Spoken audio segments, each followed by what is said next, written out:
जनपद संभल में अपराध एवं अपराधियों पर अंकुश लगाने का अनुक्रम में कुल 20 मुकदमे एक फाइनेंशियल फ्रॉड करने वाले जावेद हबीब, उनके पुत्र अनोस और सैफुल्लाह नाम के 3 लोगों के खिलाफ पंजीकृत किए गए हैं। इन लोगों के द्वारा एक गैंग की तरह काम करके संभल के भोले भाले लोगों को ड्यूप किया गया। इसमें इनसे 5 से 7 लाख रुपए कैश में लिया गया। उनको बताया गया कि बिटकॉइन में इन्वेस्ट किया जाएगा और बाद में आपको 50 से 75% पर एनम पर साल इनको इतना रिटर्न मिलेगा। 2.5 साल बीत जाने के बाद भी जब इनको किसी प्रकार की कोई धनराशि नहीं मिली, इन लोगों के द्वारा अपने आप को ठगा महसूस किया गया। इन लोगों के द्वारा पुलिस को अप्रोच किया गया, इनको बताया, उन्होंने वो ब्रोशर दिया इसमें फॉलिक्यूल ग्लोबल कंपनी नाम का एक ब्रोशर था। उसमें इन लोगों को इन्वेस्ट करने के लिए बताया था।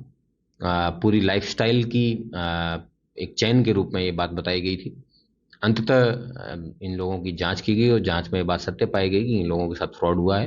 पुलिस के द्वारा अभियोग पंजीकृत किया गया है। प्रतिदिन इसमें नए नए वादी हैं, वो लोग आ रहे हैं, अपनी बातें बता रहे हैं, उसके आधार पर अभियोग पंजीकृत किया गया है। कुल अभी तक 35 लोगों के द्वारा अपनी बातें बताई गई। इसमें कुल 20 अभियोग पंजीकृत किए गए हैं। मैं अनुरोध करता हूं सभी लोगों से कि अपनी बात सभी लोग आके बताएं और जो अक्यूज्ड हैं उनसे भी कहता हूं कि आप जनता के जो जो इनके पैसे लिए हैं उन लोगों के पैसे लौटाएं, उसके साथ साथ इन्वेस्टिगेशन में हमारा सहयोग करें। सर इन्होंने कोई सेमिनार भी किया था? इन्होंने यहाँ संभल के कस्बा संभल में ही एक सेमिनार किया था जिसके अंदर इन लोगों को लोक लुभावने वादे किए थे। उसके साथ साथ अगर इन लोगों के द्वारा इस तरीके के जो पैसे लिए हैं वापस नहीं लौटाए तो 107 बीएनएस में जो जो प्रॉपर्टी इन्होंने इस पैसे से जो कमाई है उसको सीज किया जाएगा और इन लोगों को जो है वो पैसा वापस दिलवाया जाएगा। सर आईओ द्वारा कोई नोटिस भी दिया गया है? आयोग द्वारा इनको जो पहले 91 सीआरपीसी होती थी उसका नोटिस दिया गया जिसमें इनको इन्वेस्टिगेशन ज्वाइन करने के लिए बुलाया गया है और साथ में कागजात लेके बुलाया गया है।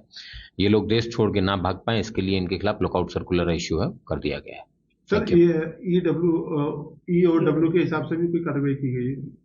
अभी वर्तमान फिलहाल जो जो केसेस आ रहे हैं उसके आधार पर कार्रवाई और उसके बाद में इस केस को देखा जाएगा।